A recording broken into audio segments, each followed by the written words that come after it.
والسلام على أشرف الأنبياء والمرسلين أما بعد গত সপ্তাহে যে আমাদের আলোচনা চলছিল যে হযরত ওমর বিন আব্দুল আজিজ রাহমাতুল্লাহ আলাইহির সময়ে হাদিস একত্রিত করার কাজ শুরু হয়েছে।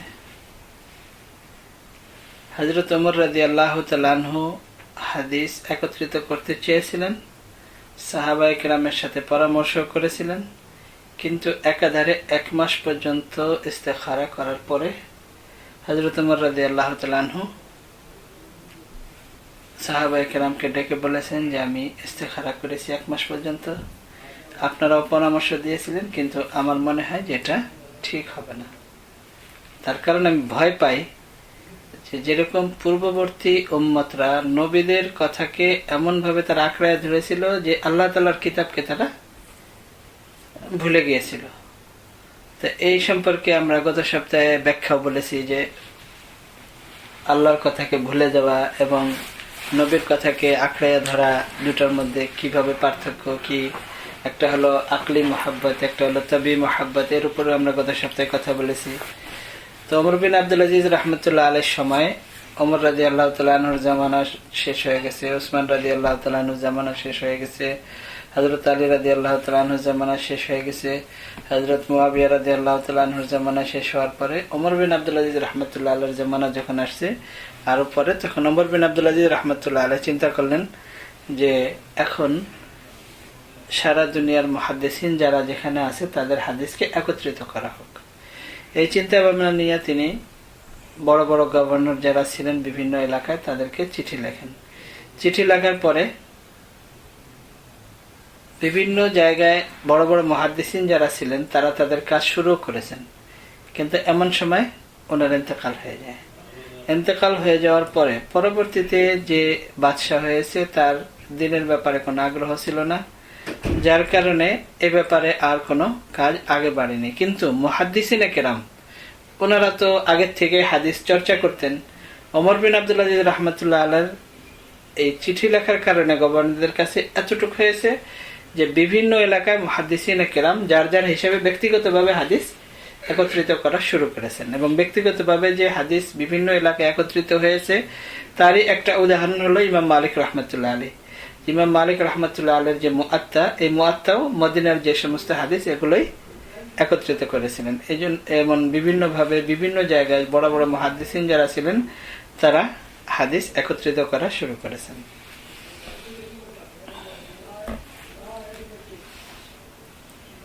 এক হিসেবে বলতে গেলে হাদিস একত্রিত করার এটাই হলো প্রথম যুগ। আর এই প্রথম যুগে যে হাদিস একত্রিত করা হয়েছে এখানে যার যার হিসাবে, যেহেতু এখনো সাহাবায়ে কেরামের এর আগে বলা হয়েছিল যে খায়রুল কুরুন লম্বার হিসাবে এবং চওড়ার হিসাবে, গত সপ্তাহে আলোচনা হয়েছিল। তো যেহেতু সনদের ব্যাপারটা এর আগে থেকে শুরু হয়ে গিয়েছিল, যার কারণে ইমাম মালিক রাহমাতুল্লাহ আলাইহির যখন সময়, ইমাম আবু হানিফা রাহমাতুল্লাহ আলাইহির যখন সময়, তখনও সনদের এই বিষয়টা তখনও ছিল। কিন্তু পার্থক্য এতটুকু ছিল যে সনদ এরা চাইলেও যদি কোনো তাবেঈ, যেহেতু ইমাম মালিক রাহমাতুল্লাহ আলাইহির যারা উস্তাদ তারাও বড় বড় তাবেঈ এবং মদিনার একেবারে উপরের লেভেলের তাবেঈ যারা ইমাম মালিক রাহমাতুল্লাহ আলাইহির উস্তাদ। ইমাম আবু হানিফা রাহমাতুল্লাহ আলাইহির উস্তাদদের ভিতরে কিছু সাহাবাও আছেন, কিন্তু এক হিসেবে বলতে গেলে সব বড় বড় তাবেঈ। তো যদি কোনো তাবেঈ বলেন যে রাসূলুল্লাহ সাল্লাল্লাহু আলাইহি ওয়াসাল্লাম ইরশাদ করেছেন, সেখানে এই সাহাবীর নাম জিজ্ঞাসা করার ওনাদের কোনো প্রয়োজন হতো না, ওই সময় ছিল এরকম। কিন্তু দ্বিতীয় দৌর যখন শুরু হলো, দ্বিতীয় যুগ হাদিস একত্রিত করার, তখন এমন পরিস্থিতি ছিল না। এটা ইমাম আবু হানিফা রাহমাতুল্লাহ আলাইহি, ইমাম মালিক রাহমাতুল্লাহ আলাইহির যুগে ছিল, কিন্তু এর পরবর্তী যুগ যখন শুরু হয় তখন এমন ছিল না। তখনও দ্বিতীয় যে দৌর যেটা ছিল হাদিস একত্রিত করার, এই সময়টাও ওই বিভিন্ন এলাকার হাদিস একত্রিত করারই সময় ছিল। এবং এটা হলো এক হিসেবে বলতে গেলে যে দ্বিতীয় শতাব্দীতে, মানে প্রথম শতাব্দী শেষ হওয়ার পরে দ্বিতীয় শতাব্দীর শেষের দিকে এইভাবে হাদিস একত্রিত করা হয়েছে। এবং ওই সময় যারা হাদিস একত্রিত করেছেন তাদের মধ্যে যেমন জামে সুফিয়ান সাওরি, মুসান্নাফ আব্দুর রাজ্জাক, সুফিয়ান সাওরি, ওনারাও সব ইমাম বুখারী রহমতুল্লাহ আলাইহির উস্তাদের উস্তাদ। তারপরে ইমাম আব্দুর রাজ্জাক রহমতুল্লাহ আলাইহি ইমাম বুখারীর উস্তাদের উস্তাদ। মুসান্নাফ ইবনে আবি শাইবা, মুসনাদ ইমাম আহমদ ইমাম বুখারীর উস্তাদের উস্তাদ। তো এই পর্যায়ে ছিলেন ওনারা। তো ওনারা যে সমস্ত কিতাব একত্রিত করেছেন, তো তাদের একত্রিত করার ভিতরে পার্থক্য ছিল যে ওনারা করেছেন যে আমরা সমস্ত সহিহ হাদিস একত্রিত করব। আর ওনাদের সময় সহিহ বলতে ছিল এমন হাদিস যেটার উপর আমল হয়, আর জয়ীফ বলা হয়তো ওনাদের সময় এমন হাদিস যে যেটার উপরে আমল হয় না, মানে মামুল বিহা, মানে এই হাদিসের উপর আমল হচ্ছে তাহলে এটা সহিহ, আর যেই হাদিসের উপর আমল হয় না এটা জয়ীফ। ওনাদের মধ্যে এখনো এই যে আমাদের যে পরিভাষা, যেটা ইমাম বুখারী, ইমাম মুসলিম, ইমাম তিরমিজির যুগের যে সহিহ এবং জয়ীফ, ওনাদের যুগের যে সহিহ জয়ীফ, ওনাদের যুগে ওই সহিহ জয়ীফের পরিভাষা এখনো আসে নাই। ওনাদের সময় পরিভাষা ছিল যে সহিহ অর্থাৎ ওই সমস্ত হাদিস যেগুলোর উপর আমল হয়, আর জয়ীফ যে সমস্ত হাদিসের উপর আমল নাই এগুলো জয়ীফ। এতটুকু পার্থক্য ছিল ওনাদের মধ্যে। কিন্তু মারফু এবং গায়রে মারফু সমস্ত হাদিস একত্রিত ওনারা করেছেন। ইমাম মালিক রহমতুল্লাহ আলাইহিও সহিহ হাদিস একত্রিত করেছেন, ওনারাও একত্রিত করেছেন। ইমাম আহমদ রহমতুল্লাহ আলাইহিও সহিহ হাদিস একত্রিত করেছেন। ইমাম আহমদ ইবনে হাম্বল রহমতুল্লাহ আলাইহির যে কিতাব মুসনাদে আহমদ। কিন্তু এই যে সহিহ হাদিস ওনারা একত্রিত করেছেন, ইমাম মালিক রহমতুল্লাহ আলাইহি করেছেন, ইমাম আব্দুর রাজ্জাক রহমতুল্লাহ আলাইহি করেছেন মুসান্নাফ, ইবনে আবি শাইবাও করেছেন, ইমাম আহমদ ইবনে হাম্বল রহমতুল্লাহ আলাইহি করেছেন। ওনারা সবাই সহিহ হাদিস একত্রিত করেছেন, কিন্তু ওনাদের সহির অর্থ হলো যেগুলো ওই সমস্ত হাদিস যেগুলোর উপর আমল হয়, এই হিসাবে সহিহ। এইভাবে ওনারা হাদিস একত্রিত করেছেন। এখানে হযরত আরো একটা কথা উল্লেখ করেছেন যে ইমাম আহমদ ইবনে হাম্বল রহমতুল্লাহ আলাইহি যদিও দ্বিতীয় শতাব্দীর, কিন্তু গড়ে হিসাব করলে দেখা যায় যে উনি তৃতীয় শতাব্দীতে চলে গেছেন। যেহেতু ইমাম আহমদ ইবনে হাম্বল রহমতুল্লাহ আলাইহির ইন্তেকাল হয়েছে 241 হিজরিতে, তো 241 হিজরিতে ইন্তেকাল হওয়াতে এক হিসেবে উনি তৃতীয় শতাব্দীতে চলে গেছেন। তো ইমাম আহমদ ইবনে হাম্বল রহমতুল্লাহ আলাইহি এক হিসেবে বলতে গেলে দ্বিতীয় শতাব্দীতেও আছেন, আবার তৃতীয় শতাব্দীতেও আছেন।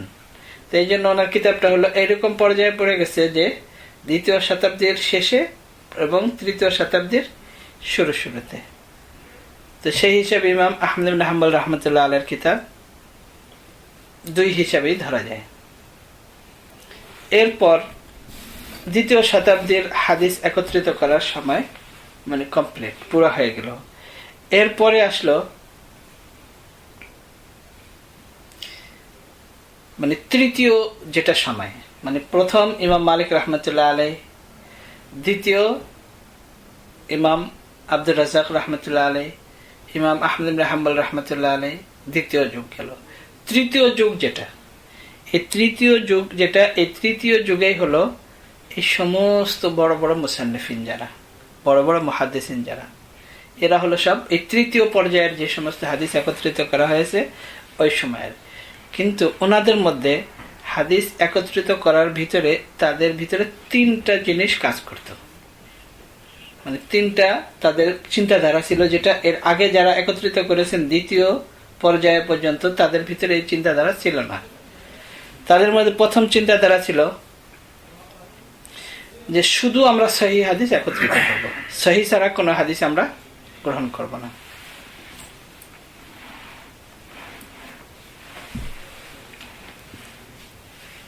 আর সহির অর্থ হলো ওই সমস্ত হাদিস যেগুলো মাসাইলের মধ্যে ইস্তেদলাল করা হয়, এবং এগুলো যদি হাসানও হয়, হাসান লিগাইরিহি, তাহলে এটা গ্রহণ করা হবে। এবং হাসান লিগাইরিহি এগুলো এর আগের পর্যায়ের যারা, ওনাদের পরিভাষায় হাসান ছিল না, মানে ওনাদের সহির ভিতরেই হাসান ছিল।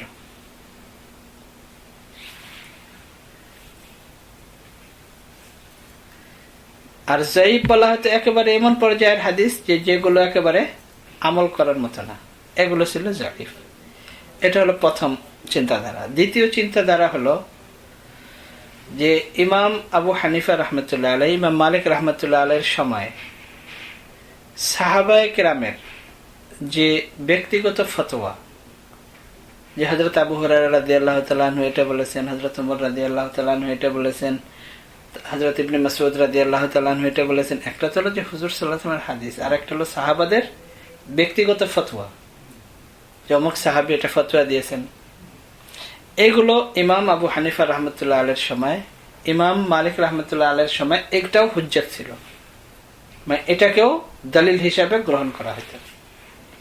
কিন্তু ওনাদের সময় যখন আসলো, মানে এই তৃতীয় পর্যায়ে একত্রিত করার সময়, তখন এই চিন্তাধারার মধ্যে পরিবর্তন এসে গেল। তখন বললো যে না, আমরা সাহাবাদের ফতোয়া আমরা গ্রহণ করব না।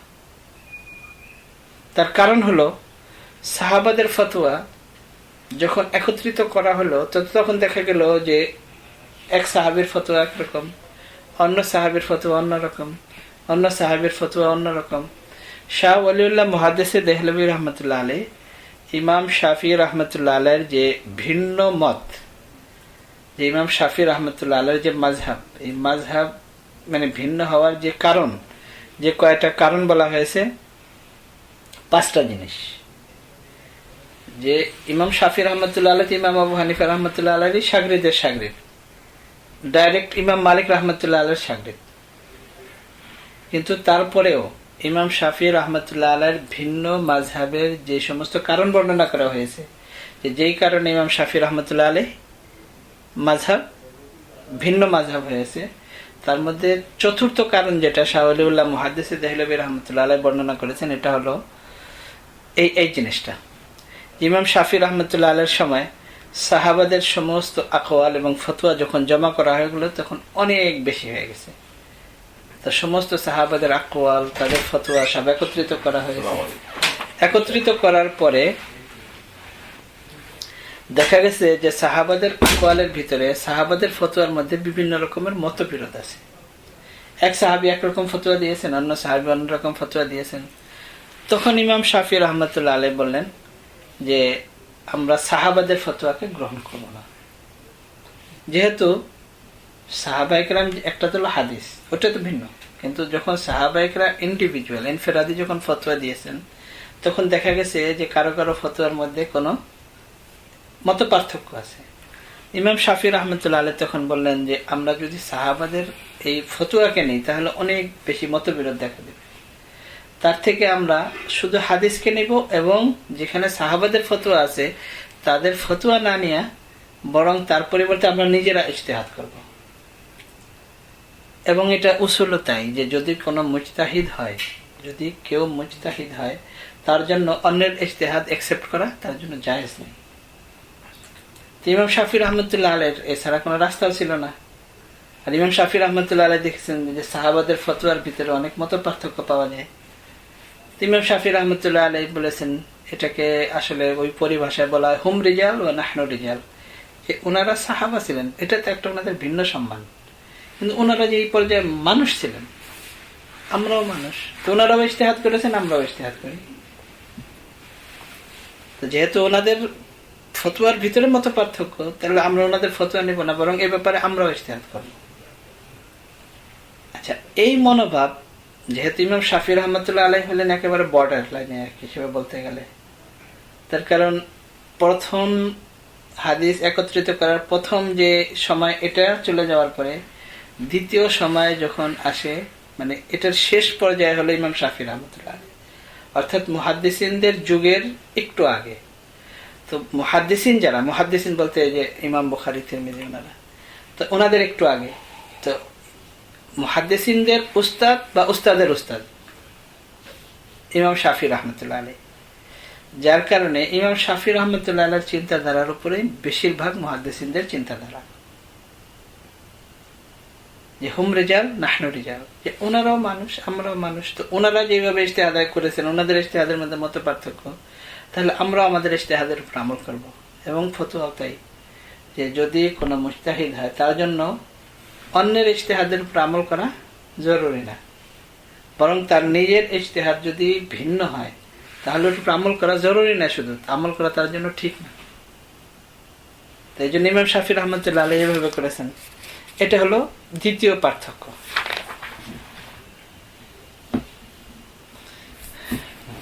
দ্বিতীয় চিন্তাধারা। আর তৃতীয় চিন্তাধারা হলো, মানে যখন প্রথম হাদিস একত্রিত করার সময় পার হয়ে গেল, দ্বিতীয় যুগ পার হয়ে গেল, তৃতীয় যুগে যে তিনটা চিন্তাধারা, তিনটার মধ্যে দুইটা গেল। যে শুধু সহিহ হাদিস আমরা একত্রিত করব, কোন জাইফ আমরা একত্রিত করব না, কিন্তু সহির ভিতরে হাসান লি গায়রিহি, হাসান লি জাতিহি, এগুলো সহির ভিতরে অন্তর্ভুক্ত। আর জাইফ বলতে যেগুলো কাবিলে ইস্তেদলাল না, মানে যেগুলো আমল করা হয় না, এগুলোকে নেব না।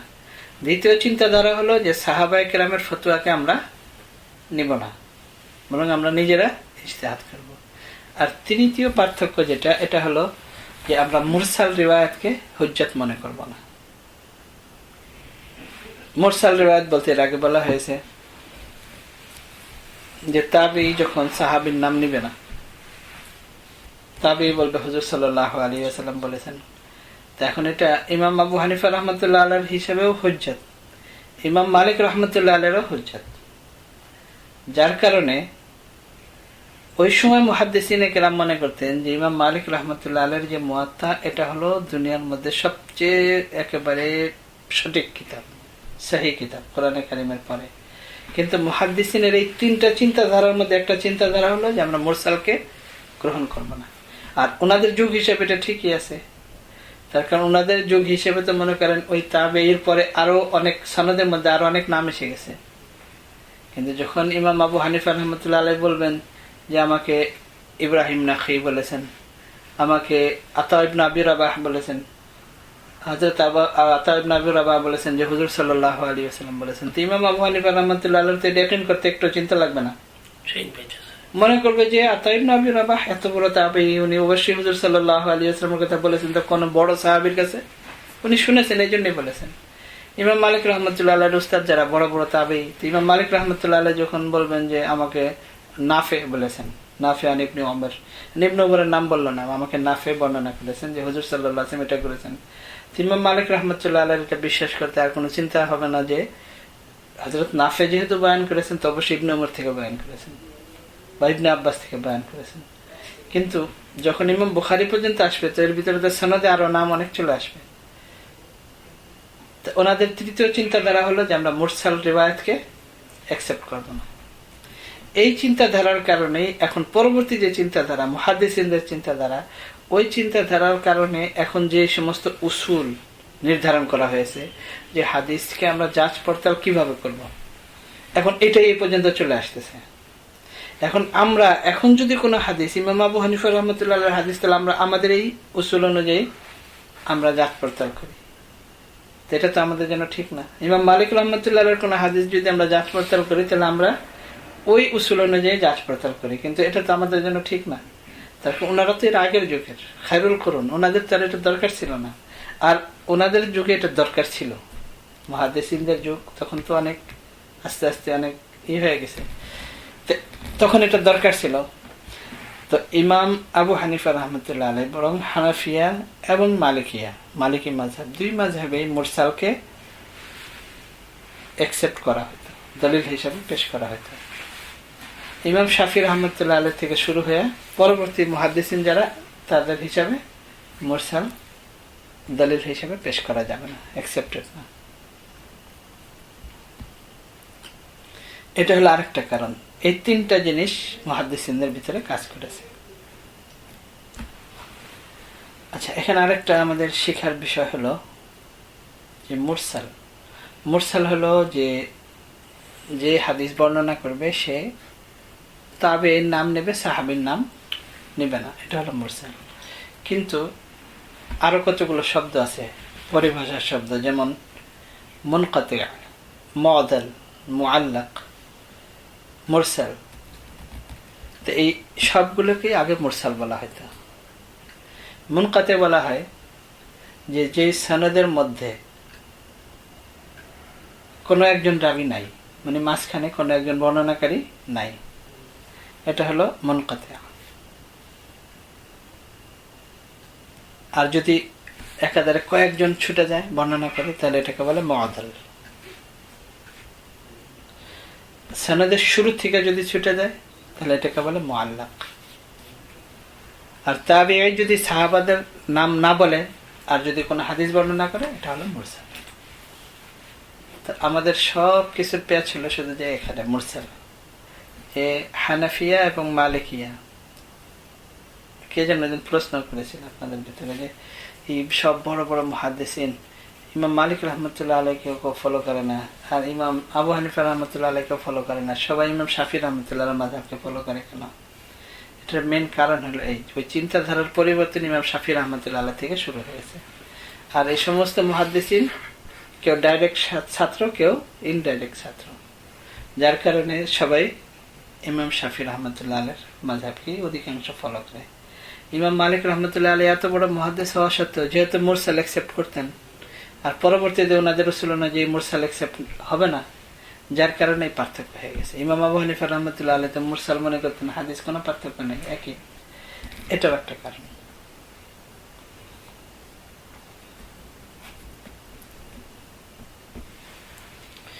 এখন এই তৃতীয় পর্যায়ে যে সমস্ত হাদিসগুলো একত্রিত করা হয়েছে এবং এই তিনটা চিন্তাধারা সামনে নিয়ে করা হয়েছে, যে সহিহ হাদিস, কিন্তু তাদেরও সহির ভিতরে হাসানলি জাতিহি, হাসানলি গায়রিহি এটা শামিল ছিল। দ্বিতীয় চিন্তাধারা হলো যে সাহাবাদের ইন্ডিভিজুয়াল ফতোয়া গ্রহণ করা হবে না, আর তৃতীয় হলো যে মুরসাল গ্রহণ করা হবে না। এই চিন্তাধারা নিয়েই যতগুলো কিতাব লেখা হয়েছে।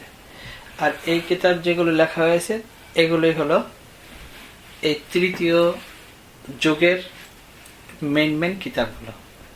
আর এগুলো হলো সব এই সিহাসিত্তার যুগ যেটা আমরা বলি। অধিকাংশ এরা প্রায় একই যুগের, কেউ কারো উস্তাদ, কেউ কারো ছাত্র, এরকমই প্রায় অধিকাংশ। কিন্তু এই মুহাদ্দিসিনদের যুগেও হাসান যেটা, এটা যে একেবারে ভিন্ন একটা প্রকৃতি, এটা ওই সময় এতটাই ছিল না। হাসানকে সহির সাথেই ধরা হতো, কিন্তু পরবর্তীতে হাসানকে মানে সহি, তারপরে হাসান, তারপরে যাইফ, এইভাবে পার্থক্য করা হয়েছে। তো এদের যুগ কার কখন, এই হিসাবে ইমাম বুখারী রাহমাতুল্লাহ আলাইহির ইন্তেকাল হয়েছে 256 হিজরিতে। 256 হিজরিতে। ইমাম মুসলিম রাহমাতুল্লাহ আলাইহির ইন্তেকাল হয়েছে 261 হিজরিতে। 56, 61। ইমাম মুসলিম রহমতুল্লাহ আলাইহি ইমাম বুখারী রহমতুল্লাহ আলাইহির খাস ছাত্র। ইমাম ইবনে মাজাহ রহমতুল্লাহ আলাইহির ইন্তেকাল হয়েছে 273 হিজরিতে। ইমাম আবু দাউদ রহমতুল্লাহ আলাইহির ইন্তেকাল হয়েছে 275 হিজরিতে। ইমাম তিরমিজি রহমতুল্লাহ আলাইহির ইন্তেকাল হয়েছে 279 হিজরিতে।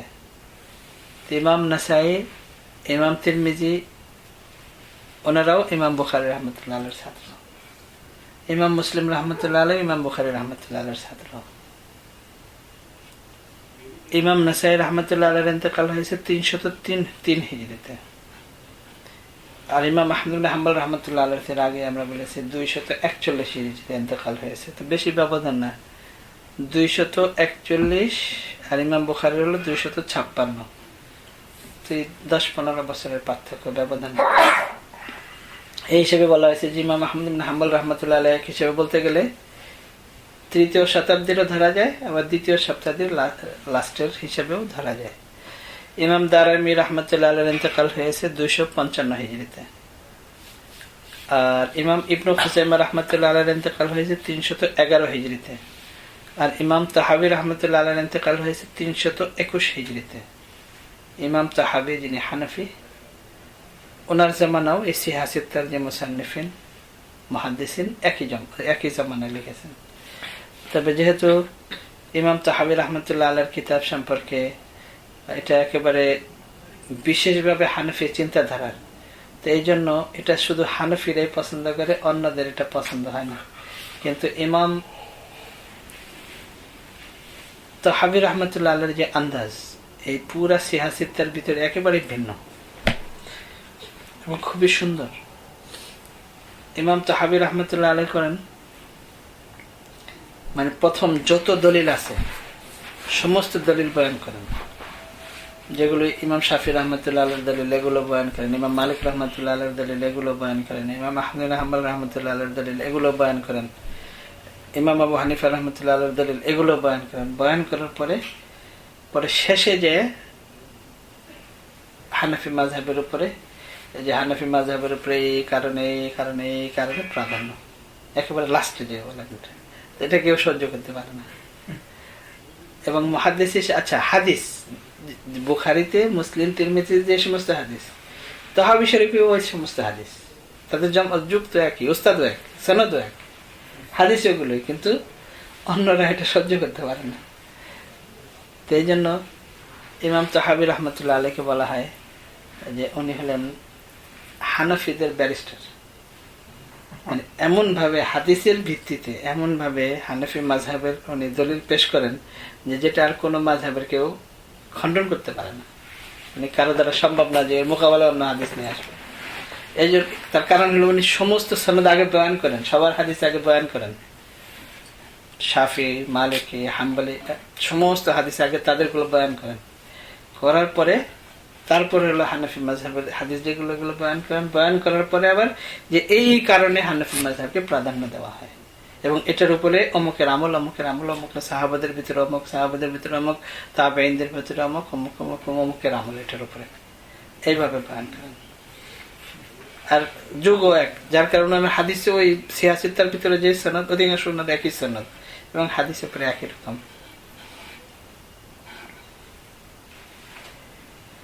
এছাড়া ইমাম তাবরানী রাহমাতুল্লাহ আলাইহি, ইমাম বাইহাকী রাহমাতুল্লাহ আলাইহির যে সমস্ত কিতাব, এগুলো হলো এর পরে, মানে এদের পরে। আচ্ছা, এদের পরে হইলেও যেমন ইমাম তাবরানী রাহমাতুল্লাহ আলাইহির 3টা কিতাব, একটা হলো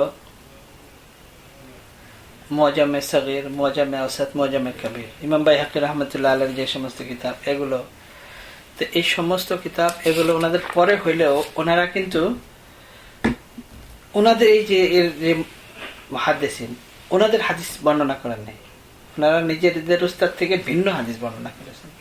এবং ওই সময় এটা বিরাট আয়াব হইত যে অন্য কারো হাদিস মানে সরাসরি বর্ণনা করা, ওই সময় এটা বিরাট বড় আয়াব ছিল, যার কারণে ফুকাহায়ে কেরামের ফতোয়া পর্যন্ত মানে সনদ ছাড়া বয়ান করা যেত না। ফতোয়া বয়ান করার জন্য সনদ বয়ান করতে হতো, যে হানাফি মাযহাবে ইমাম মুহাম্মদ রহমতুল্লাহ আলাইহি কি ফতোয়া দিয়েছেন, ইমাম মালিক রহমতুল্লাহ আলাইহি কি ফতোয়া দিয়েছেন, এটাও লেখা পারমিশন ছিল না যতক্ষণ পর্যন্ত সনদ না থাকবে।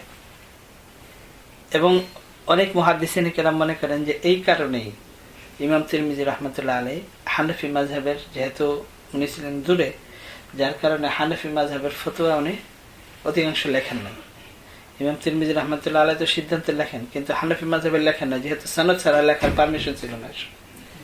জানা থাকলেও লিখতে পারবেন না যতক্ষণ সনদ না জানা থাকে, এটাও একটা কারণ। আজকে আমরা এর উপরে রাখি, এরপরে আগামী সপ্তাহে ইনশাআল্লাহ হাদিস কাকে বলে এবং হাদিসের যে বিষয়, হাদিসের বিষয় হলো অনেক ব্যাপক।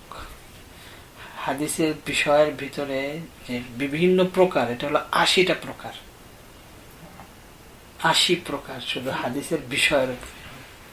সংক্ষেপে আপনারা বুঝবেন যে কি কি।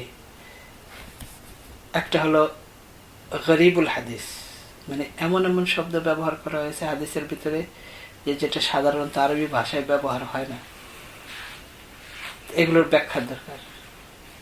মানে আল্লাহ তাআলা এই দ্বীনের খেদমতের জন্য, হাদিসের খেদমতের জন্য আল্লাহ তাআলা কেমন আর কেমন কোন পর্যায়ের উলামায়ে কেরামকে আল্লাহ তাআলা পছন্দ করেছেন।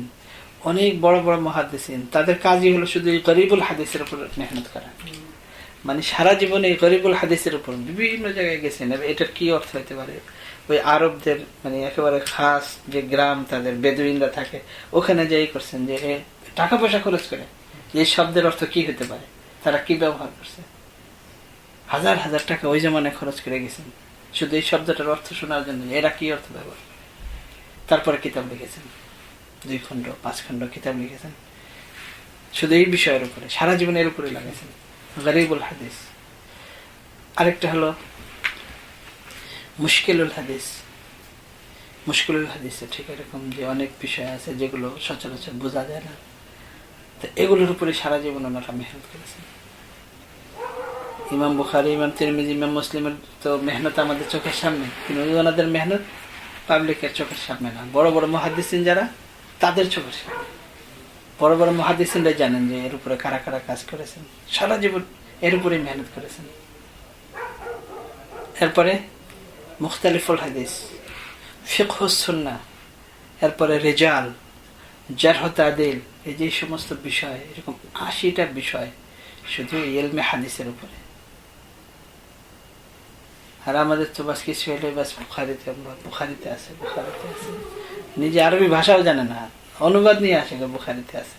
কিন্তু এর জন্য যে হাজার হাজার না লক্ষ লক্ষ মুহাদ্দিসিন কত ভাবে সারা জীবন মেহনত করেছেন, তারপরে এই যে আমাদের সামনে একেবারে রেডি জিনিস আমরা পাইছি।